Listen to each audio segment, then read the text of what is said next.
జనం ఏమనుకుంటున్నారు? పీజీఆర్ ని గుర్తు చేసుకుంటూ కాంగ్రెస్ కోటేసే అవకాశం ఉందా, లేకపోతే పీజీఆర్ ఆశయాలన్నీ పక్కకి వెళ్ళిపోతున్నాయి, కాంగ్రెస్ ఆ దిశగా పనిచేయట్లేదని బీఆర్ఎస్ వైపు వెళ్ళడానికి అవకాశం ఉందా? ఈ రోజు మీరు ఇక్కడ నిలబడినది ఇది వినాయక్ రావు నగర్ అండి. ఇక్కడ పీజీఆర్ గారు ఉన్నప్పుడు వీకా సెక్షన్స్ కి అందరు కూడా ఇంద్రమ్మ ఇల్లుకి చొప్పున ఈ ప్లాటింగ్ చేసి అప్పుడు ఇవ్వడం జరిగినది.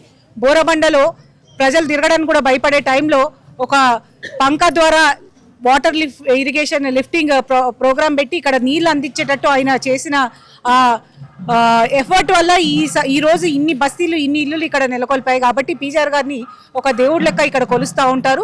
పీజీఆర్ గారు అంటే అందరు కూడా తెలుసు, పీజీఆర్ అంటేనే కాంగ్రెస్, కాంగ్రెస్ అంటేనే పీజీఆర్. మెడలో 3 రంగుల జెండా వేసుకొని ప్రతి ఇంట్లో కూడా పని చేసుకుంటూ వచ్చారు.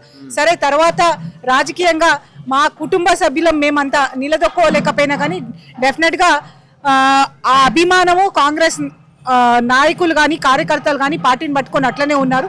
ఎక్కడికి వెళ్ళినా కానీ అదే చెప్తున్నారు, మాకు నేర్పించింది పీజీఆర్ గారు, కాంగ్రెస్ పార్టీ అని. అందుకని ఇక్కడ ఏ గల్లీలోకి వెళ్ళినా కానీ ఎక్కడికి వెళ్ళినా కానీ మీకు ఒక పర్సనల్ టచ్ కనిపిస్తుంది. పీజీఆర్ గారితో ఫోటోలు అవి కనిపిస్తాయి. నిన్న మొన్ననే మా దగ్గర సీఎం గారు అనౌన్స్ చేసినాక ఇక్కడ మన రాజేష్ ప్రవీణ్ అన్నట్టు ఆయన టిఆర్ఎస్ లో పనిచేసేటైనా స్వచ్ఛందంగా పీజీఆర్ గారి పేరు అనౌన్స్ చేయంగానే సీఎం గారు నా చేతుల మీదనే